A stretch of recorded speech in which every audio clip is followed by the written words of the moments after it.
ម្សៅបន្លែមានសារៈសំខាន់ណាស់សម្រាប់រាងកាយបងប្អូនដោយសារតែរាងកាយរបស់យើងមួយថ្ងៃគឺត្រូវការវីតាមីនច្រើនវីតាមីនចម្រុះពណ៌តែម្ដងបានសម្រាប់យកទៅជំនួយគ្រាប់ឈាមក្រហមសម្រាប់យកទៅចិញ្ចឹមសរីរាង្គផ្សេងអញ្ចឹងណាបងប្អូនបានហើយថ្ងៃនេះដែរគឺខ្ញុំមានជាប្រភេទម្សៅបន្លែដល់ទៅ25 26មុខដែលជាស្នាដៃរបស់ខ្ញុំបាទផ្ទាល់តែម្ដងបានដែលប្រមូលទិញពីបន្លែកសិកររបស់ខ្មែរយើងទេបងប្អូនមានដូចជាម្សៅពោតបារាំងនេះគឺជាពោតបារាំងរបស់ខ្មែរយើងនឹងតែម្ដងបានហើយម្សៅបន្លែនីមួយៗដែលខ្ញុំធ្វើបានសិតសឹងតែជាប្រភេទម្សៅបន្លែដែលមានសារៈសំខាន់មែនទែនសម្រាប់សុខភាពណាបងប្អូនពីព្រោះថារាងកាយរបស់យើងមួយថ្ងៃគឺត្រូវការវីតាមីនចម្រុះពណ៌តែម្ដងបាទដើម្បីយកទៅបង្កើតជាគ្រាប់ឈាមក្រហមដើម្បីយកទៅទប់ស្កាត់ជួយប្រឆាំងនឹងការរលាកអីជាដើមអញ្ចឹងណាបងប្អូនជាពិសេសបញ្ហាកាពះពោះវៀនឬក៏ជួយទប់ស្កាត់ភាពចាស់របស់យើងមុនអាយុអញ្ចឹងទៅអញ្ចឹងហើយអ្នកដែលថាទទួលទានបន្លែបានច្រើនបានគ្រប់គ្រាន់នេះរាងកាយរបស់គាត់គឺមិនសូវជាមានបញ្ហាទ្រុឌទ្រោមឬក៏ចាស់មុនអាយុទេភាគច្រើនគឺអាយុច្រើនប៉ុន្តែរាងកាយនៅតែក្មេងជាងវ័យអញ្ចឹងណាបងប្អូនបាននេះក៏ដោយសារតែគាត់ទទួលទានជាប្រភេទម្សៅបន្លែដែលសម្បូរទៅដោយសារធាតុចិញ្ចឹមបានច្រើននឹងឯងអញ្ចឹងសម្រាប់បងប្អូនដែលថាមិនសូវជាបានទទួលទានបន្លែញឹកញាប់ទេបងប្អូនអាចមកទទួលទានជាប្រភេទម្សៅបន្លែអញ្ចឹងបានអូផ្លេចប្រាប់បងប្អូនថាថ្ងៃនេះគឺខ្ញុំមានការ design ជាសម្បកកំប៉ុងស្អាតមែនទែនសម្រាប់យកមកច្រកមកជាប្រភេទម្សៅបន្លែបងប្អូនបាន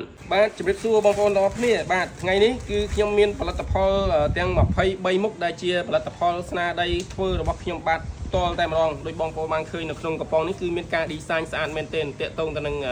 ការ៉ុតទេបងប្អូនបាទជាប្រភេទម្សៅការ៉ុតជាប្រភេទការ៉ុតរបស់ខ្មែរយើង 100% ហើយនៅក្នុងកំប៉ុងនេះគឺមានការណែនាំអំពីរបៀបនៃការទុកដាក់របៀបនៃការប្រើប្រាស់បាទអញ្ចឹងបងប្អូនបាទទៅតាមរយៈអក្សរទូចនេះអញ្ចឹងបងប្អូនយកទៅប្រើគឺងាយស្រួលប្រើមែនទែនបាទហើយមានច្រើនប្រភេទមែនទែនបងប្អូនបាទមានទាំងទី1គឺយើងមានជាម្សៅខ្ទឹមសបាទម្សៅការ៉ុតម្សៅម្រះហើយជាពិសេសគឺម្សៅយេនហើយម្សៅមើមឆៃថាវក្រហមនេះបាទថ្ងៃមុនគឺខ្ញុំបានទៅដកនៅជាការផ្ទាល់តែម្ដងដែលជារបស់ខ្មែរយើងសុទ្ធសាធតែម្ដង 100% ហ្នឹងបងប្អូនបាទហើយនៅពេលដែលចម្រាញ់បានទៅជាម្សៅធ្វើទៅជាម្សៅរួចរាល់ក៏ជាប្រភេទមើមឆៃថាវក្រហម 100% ដូចគ្នាគឺអត់បានលាយម្សៅ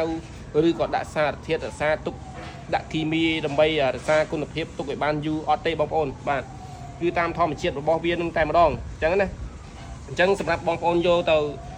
ទទួលទានបាទអត់មានផលប៉ះពាល់អីទេអត់មានបារម្ភខ្លាច